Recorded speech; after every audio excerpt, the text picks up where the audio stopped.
Halo, assalamualaikum warahmatullahi wabarakatuh. Selamat berjumpa kembali di Training Center Syauqi.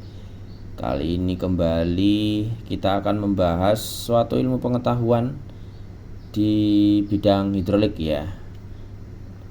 Ini kemarin ada request dari teman-teman. Oke, hari ini kita akan bahas tentang dasarnya dulu. Kalau mungkin secara lengkap nanti bisa selengkap inilah ya. Tapi untuk hari ini hanya dasar dulu saja.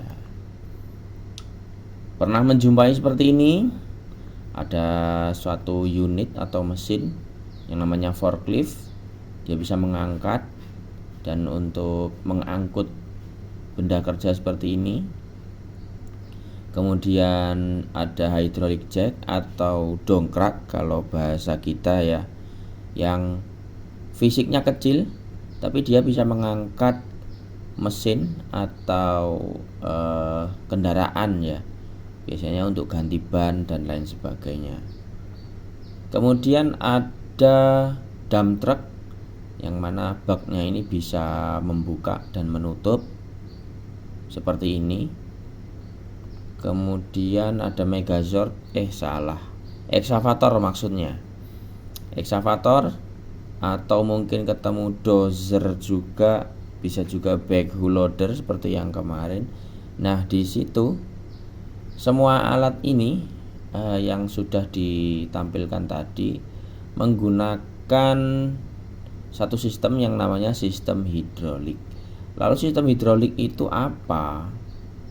Jadi sebenarnya kalau definisi hidrolik itu satu teknologi atau ilmu pengetahuan yang menggunakan cairan untuk menggerakkan atau mengontrol mekanisme tertentu. Umumnya oli sih. Kalau air ya kalau untuk mainan bisa. Tapi kalau untuk pekerjaan biasanya oli. Sistem hidrolik memanfaatkan prinsip bahwa cairan dalam ruang tertutup akan mengalami tekanan yang sama di setiap titiknya. Kemudian jika menerapkan tekanan pada cairan di satu titik, tekanan ini akan dipindahkan melalui cairan tersebut dan digunakan menggerakkan mesin, alat atau sistem lainnya. Yang mana sifat dasar zat cair atau fluida ini adalah satu, mudah menyesuaikan bentuk, tidak dapat dimampatkan. Begitu diberi tekanan, dia akan menyebarkan tekanan tersebut. Terus kemudian meneruskan tekanan ke semua arah. Ini tadi mengalir dari tekanan tinggi ke tekanan rendah, sama seperti muatan listrik ya, dari potensial tinggi ke potensial rendah.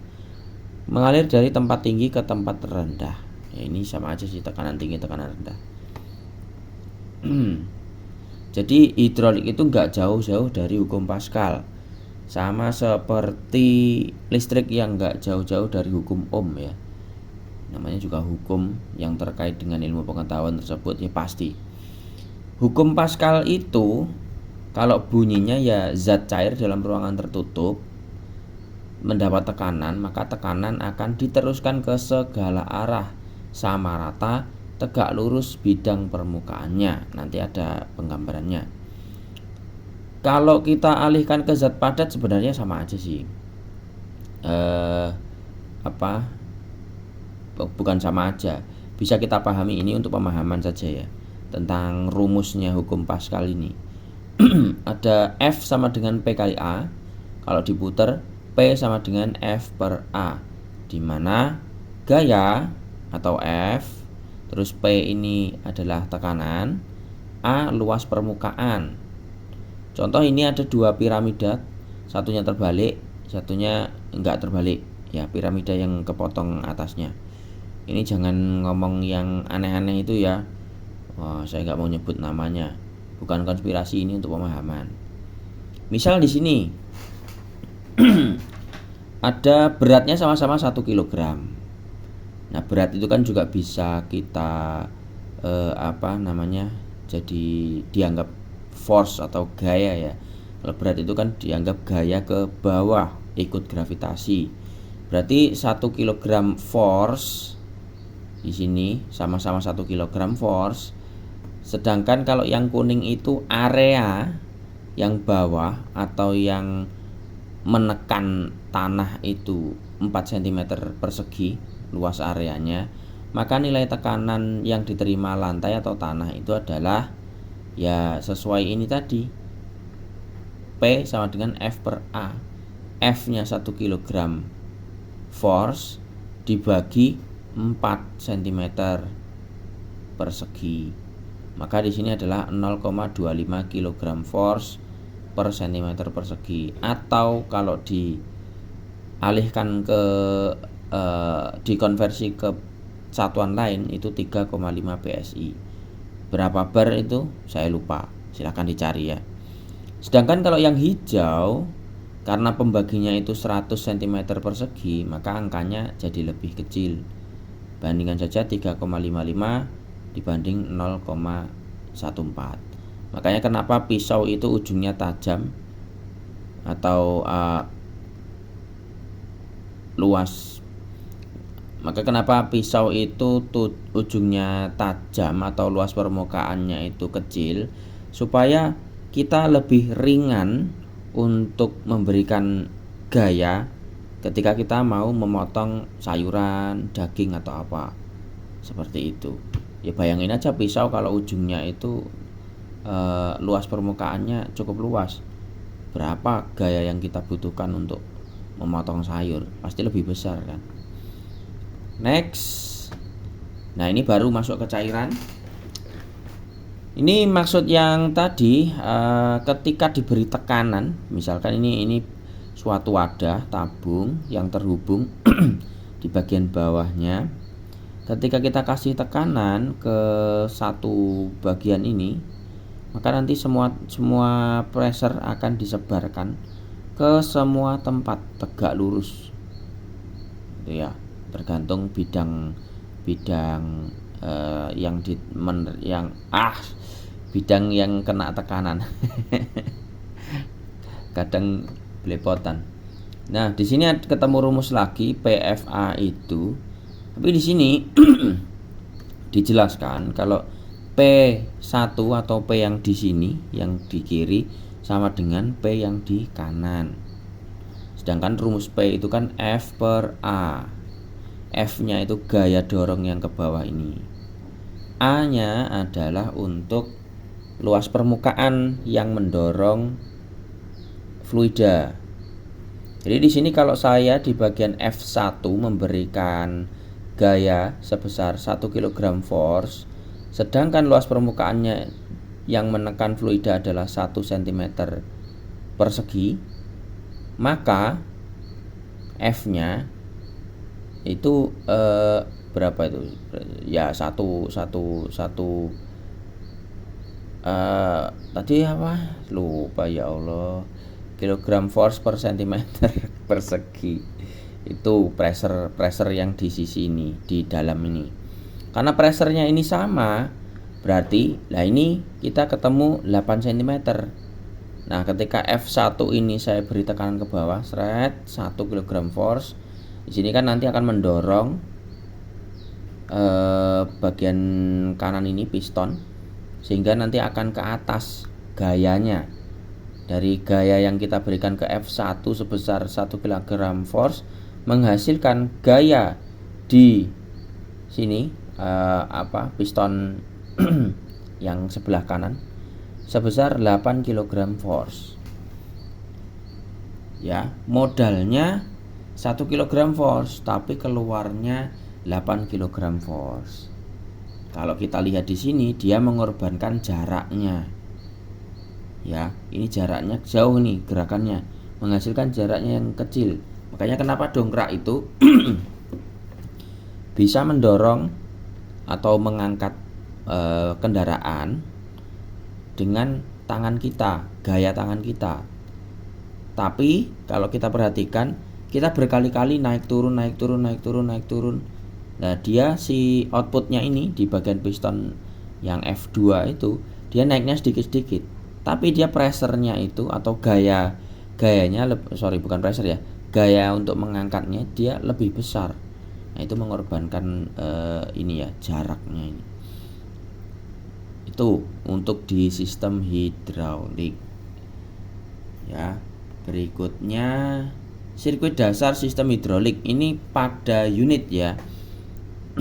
Pada unit atau pada mesin heavy equipment. Ini ada tangki hidrolik untuk menampung oli, kemudian pompa hidrolik untuk mengalirkan oli atau memindahkan oli dari tangki ke sistem sebagai sumber tekanan. Ibaratnya di sini di sistem listrik seperti generatornya ini. Oke. Control valve mengarahkan dan mengatur jumlah oli yang mengalir. Nah, ini seperti saklar pada sistem kelistrikan. Kemudian ada aktuator. Nah, ini beban ibaratnya di listrik. Tapi umumnya kalau aktuator di sistem hidrolik, kalau enggak hidrolik silinder ya hidrolik motor. Umumnya dua itu yang sering ditemui. Ini untuk aktuator, di sini gambarnya ada hidrolik silinder. Yang mana di sini konstruksinya seperti kalau kita dulu mainan suntikan itu ya. Nah, ini ada batangnya, di dalam itu kayak ada namanya piston, ada karetnya. Nanti ada gambar yang lebih lanjut di slide berikutnya. Kemudian ada main relief valve, ini membatasi tekanan di dalam hydraulic system. Gambarnya di sini kok tidak ada. Nah, biasanya ada di antara hydraulic pump dengan sistem. Itu ada main relief valve. Ada juga nanti safety valve. Macam-macam valve-nya nanti. Untuk mencegah ini kan salah satu contohnya di forklift. Untuk mencegah turun secara tidak sengaja atau ketika engine mati, nggak boleh turun ini bagian masnya, itu ada namanya safety valve, safety lock valve kalau nggak salah, atau lift lock ya, saya lupa. Nah, kemudian ada filter, ini menyaring kotoran pada oli hidrolik. Karena di sini kemungkinan ada kotoran yang diakibatkan oleh gesekan dari kontrol valve atau dari aktuatornya. Di situ bisa ada serpian-serpian logam ya, tapi nggak sebanyak di engine. Kemudian bisa juga ada kontaminasi mungkin masuk ke dalam sistem ini dari luar. Nah, di situ perlu yang namanya hydraulic oil filter. Oke, bagian terakhir di sini ada pengenalan dulu ya tentang simbol hidrolik.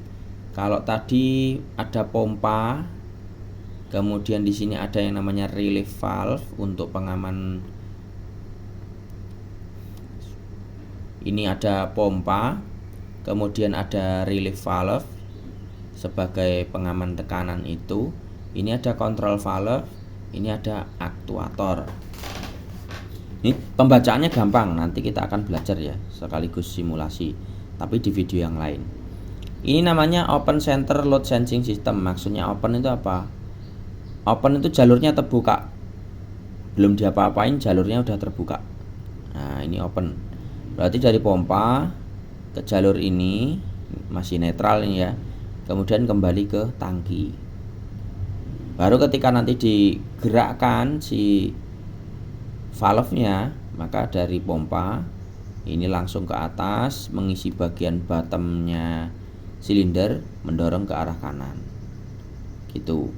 Terus yang dari kanan ini, yang dari head keluar ke sini masuk ke tangki.